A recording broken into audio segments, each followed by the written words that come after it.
സംസ്ഥാനം കടുത്ത വരൾച്ചയെ നേരിടുന്ന സാഹചര്യത്തിൽ കേന്ദ്ര സർക്കാർ നിയോഗിച്ച വരൾച്ചാ പഠന സംഘം കേരളത്തിലെ ഒട്ടുമിക്ക ജില്ലകൾ സന്ദർശിച്ചിട്ടും ആലപ്പുഴ ജില്ലയെ അവഗണിച്ചതിൽ പ്രതിഷേധിച്ചായിരുന്നു കുട്ടനാട്ടിലെ കർഷകരുടെ നേതൃത്വത്തിൽ പൊരുവയിൽ കുത്തിയിരിപ്പ് സമരം സംഘടിപ്പിച്ചത്. കൊയ്ത്ത് കഴിഞ്ഞ 45 ദിവസത്തിലേറെയായിട്ടും നെല്ലുകൾ പാടത്ത് കെട്ടിക്കിടക്കുകയാണ്. കടുത്ത വരൾച്ചയിൽ തങ്ങളുടെ അധ്വാനത്തിൽ ലഭിച്ച വിളവിൽ ഭൂരിഭാഗം നെല്ലും പതിരായി.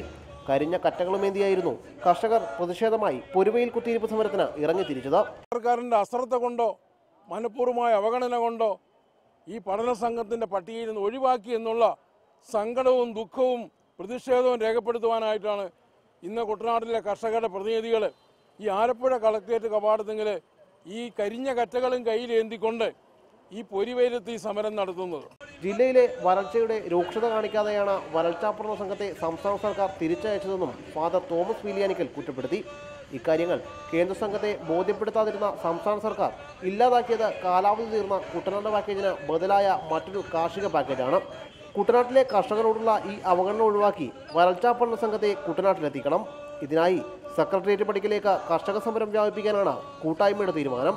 റിപ്പോർട്ടർ, ആലപ്പുഴ.